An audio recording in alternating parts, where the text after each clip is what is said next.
To welcome His Excellency Matamela Cyril Ramaphosa, President of the Republic of South Africa, and to invite him to address the Assembly. President of the 78th session of the UN General Assembly, the United Nations Secretary General, Mr. Antonio Guterres, Excellencies, heads of state and government, ministers, and ladies and gentlemen. 78 years ago, in the aftermath of the Second World War, the nations of the world made a solemn commitment to save future generations from the horror and the suffering of war. Through the United Nations Charter, these nations accepted a shared mandate to foster peace and promote fundamental human rights, to promote social progress, and to ensure that there's a better standard of life for all. And yet, as we gather here, much of humanity is confronted by war and conflict, by want and hunger, by disease and environmental damage and disaster. Solidarity and trust between states is being eroded. Inequality, poverty, and unemployment are deepening across many nations in the world. In these conditions, and in the wake of a devastating global pandemic, the achievement of the Sustainable Development Goals seem increasingly remote. At the moment when every human effort should be directed towards the realization of Agenda 2030, our attention and our energies have once again been diverted by the scourge of war. But these woes, these divisions, these seemingly intractable troubles can and must be overcome. Over millennia, the human race has demonstrated an enormous capacity for resilience, for an ability to resolve problems, for adaptation, innovation, compassion, and solidarity. At this moment, we are all called upon to reaffirm these essential qualities that define our common humanity. These qualities must be evident in how we work together as a global community and as nations of the world to end war and conflict. South Africa has consistently advocated for dialogue, for negotiation and diplomacy to prevent and end conflict and achieve lasting peace. It has committed itself as a country to the promotion of human rights, human dignity, justice, democracy, and to the adherence of international law. From the experience of our own journey, from the evil system of apartheid, which was declared a crime against humanity by this very organization, to democracy, we value the importance of engaging all parties to conflicts to achieve peaceful, just, and enduring solutions. It is these principles that inform South Africa's participation in the African Peace Initiative, which seeks a peaceful resolution of the conflict between Russia and Ukraine. In this conflict, as in all conflicts, we have insisted that the UN Charter's principle of respect for the territorial integrity of every country should be upheld. Our participation in the African Peace Initiative, supported by 7 countries from the African continent, is informed by a desire to see an end to the suffering of those most directly affected by the conflict and the millions on our own continent and across the world who, as a result of the conflict, are now vulnerable to worsening hunger and deprivation. As we engaged with the parties in this conflict as African leaders, one of the issues we raised was that there should be confidence-building measures that could create a sense of conflict towards the resolution of this conflict. In this regard, we said issues such as the return of the children who were removed from Ukraine should be returned. We also said that the prisoners of war should be exchanged between the 2 countries. I've just held a meeting with President Zelensky, who says that, in part, some of our efforts are bearing fruit as the children are now being returned and the prisoners are also being exchanged. But then we said we need to see this happening on a much faster pace. As the international community, we must do everything within our means to enable meaningful dialogue, just as we should refrain from any actions that fuel conflict. As we confront other conflicts in several parts of the world, including on our own continent, Africa, we need to be investing in prevention and peace building. We support the call by the UN Secretary General in the new Agenda for Peace for member states to provide more sustainable and predictable financing for peace-building efforts. As a global community, we should be concerned by the recent incidents of unconstitutional changes of government in some parts of Africa. The global community needs to work alongside the African Union to support peace efforts in the DRC, in Libya, Sudan, Somalia, Mali, Central African Republic, South Sudan, North Mozambique, the Great Lakes region, the Sahel, Niger, and the Horn of Africa. The African Union Peace and Security Council has declared that it stands ready to deepen its cooperation with the UN Security Council to silence the guns on the African continent and to achieve peace and stability and development. We are called upon to remain true to the founding principles of the United Nations by recognizing the inalienable right of the people of Western Sahara for self-determination in line with the relevant UN General Assembly resolutions. We must work for peace in the Middle East for as long as the land of the Palestinians remains occupied, for as long as their rights are ignored and their dignity is denied, such peace will remain elusive. The actions of the government of Israel have imperiled the possibility of a viable 2-state solution. The principles of the UN Charter on Territorial Integrity and on the prohibition of the annexation of land through the use of force must be applied in this situation as well.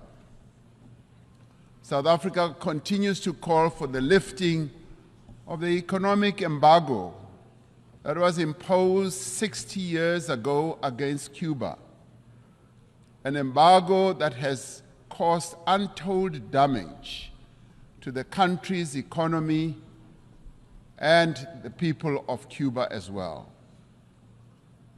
The sanctions that are also being applied against South Africa's neighbor, Zimbabwe, should also be lifted, as they are imposing untold suffering on ordinary Zimbabweans, but also have a collateral negative impact on neighboring countries as well, such as my own country, South Africa. As many people around the world are confronted by hunger and want, the essential human qualities of cooperation and solidarity must be evident in the actions that we take to bridge the divide between the wealthy and the poor. We must summon the necessary will and resolve to regain the momentum towards the achievement of the 2030 agenda. This means that we must address the fundamental developmental challenges that have long characterized as well our unequal world.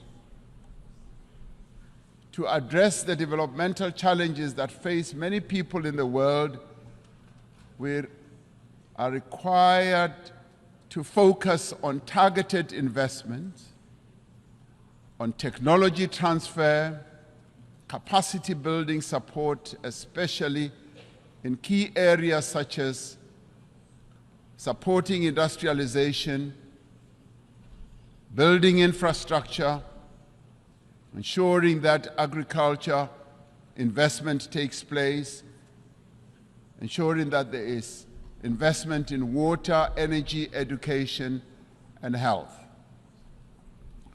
This also requires predictable and sustainable financial support, including supportive trade policies from the international community.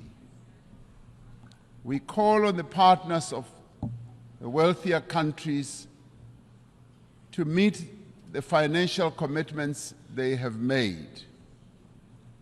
It is a matter of great concern to us from the Global South that these wealthier countries in the Global North have failed to meet the undertakings they made to provide $100 billion a year for developing economies to take climate action.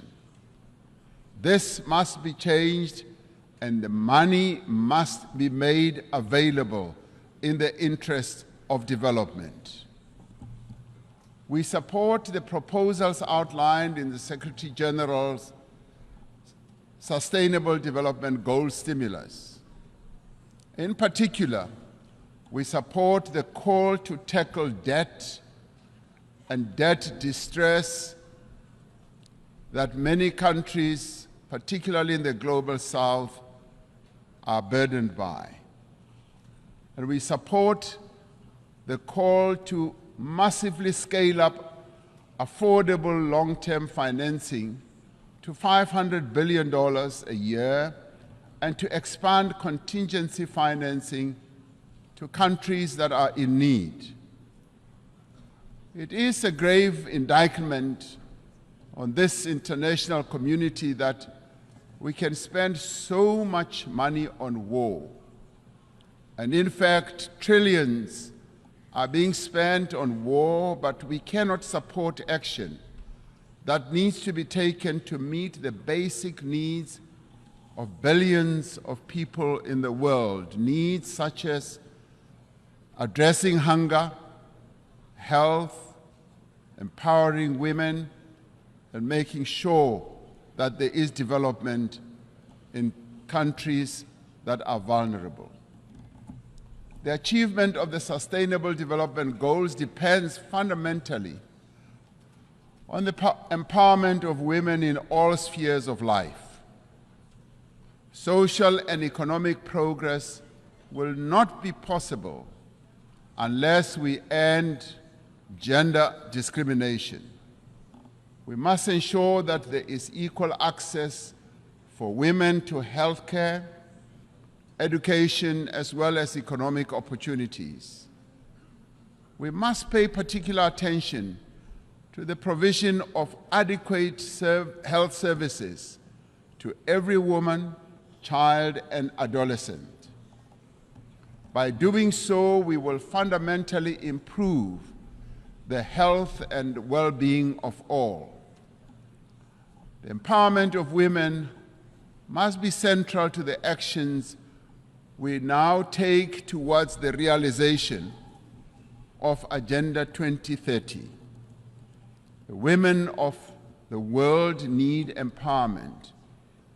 They have a right to empowerment.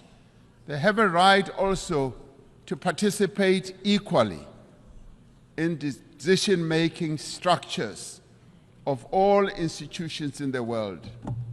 I am proud that in South Africa, 50% of the members of the Cabinet of South Africa are women.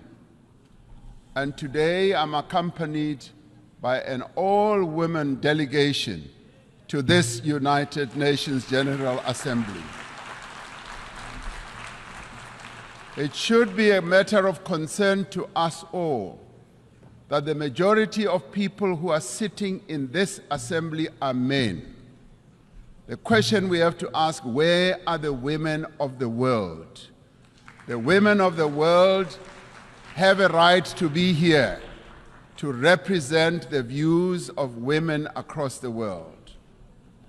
The essential human qualities of innovation and adaptation must be evident in the actions we take to prevent the destruction of our planet. Africa is warming faster than the rest of the world. We are told that the 20 climate hotspots in the world that we have, we find 17 of them in Africa. Africa is least responsible for the climate damage that has been caused, and yet it bears the greatest burden. Centuries after the end of the slave trade, decades after the end of the colonial exploitation of Africa's resources, the people of our continent are once again bearing the cost of industrialization of the North and the development of the wealthy nations of the world. This is a price that the people of Africa are no longer prepared to pay. Many countries in the North count their assets in the mineral resources that are beneath the African soil. The wealth of Africa belongs to Africans. The mineral wealth that is beneath the soil of Africa must, in the end, accrue to Africans. We urge global leaders to accelerate the global decarbonization while pursuing equality and shared prosperity. We need to advance all three pillars of the Paris Agreement: mitigation, adaptation, and support, with equal ambition and urgency. African countries, alongside other developing economy countries, need increased financial support to both implement the 2030 Agenda and to achieve their climate change goals in a comprehensive and integrated manner. We need to operationalize the Loss and Damage Fund for vulnerable countries hit hard by climate disasters as agreed at COP27. Africa has embraced this challenge. Africa is determined to deploy smart, digital, and efficient green technologies to expand industrial production, to boost agricultural yields, to drive growth and create sustained employment for Africa's people. As the global community, we must ensure the essential qualities that define our humanity are evident in the institutions that manage the conduct of international relations. We require institutions that are inclusive, that are representative, that are democratic, and advance the interests of all nations. We require a renewed commitment to multilateralism based on clear rules and supported by effective institutions. This is the moment to proceed with the reform of the United Nations Security Council, to give meaning to the principle of the sovereign equality of nations, and to enable the Council to respond more effectively to current geopolitical realities. We are pleased that the common African position on the reform of the Security Council is increasingly enjoying wide support. This process must move to text-based negotiations, creating an opportunity for convergence between member states. The recently held BRICS summit in Johannesburg also affirmed the view that the United Nations Security Council should be reformed and should ensure that those who are not represented, that is, nations that are not represented, are also represented. We must ensure that the voice of the African continent and the Global South is strengthened in the United Nations and broader multilateral system. All the peoples represented here in this United Nations had their origins in Africa. In Africa, they developed the tools and capabilities to spread across the world and achieved remarkable feats of development and progress. And all this was due to the skills and the talent that originated from the African continent. Despite its history, despite the legacy of exploitation, colonialism, and subjugation, despite the ongoing challenge of conflict and instability, Africa is determined and ready to regain its position as a site of human progress. The era of African development has arrived.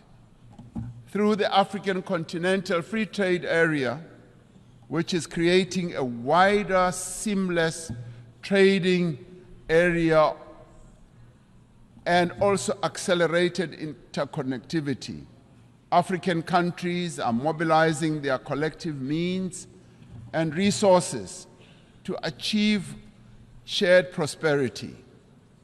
Through this treaty, African countries are establishing for themselves the foundation for a massive increase in trade, accelerated infrastructure development, regional integration, and sustainable industrialization. As the global community, we have the means and we have the desire to confront and overcome enormous challenges that face humanity today. As the nations gathered here in this General Assembly, let us demonstrate that we have both the will as well as the resolve to secure a peaceful, prosperous, and sustainable future for our world, but more importantly, for future generations that will follow, leaving no one behind. That is the duty that we all now have. I thank you.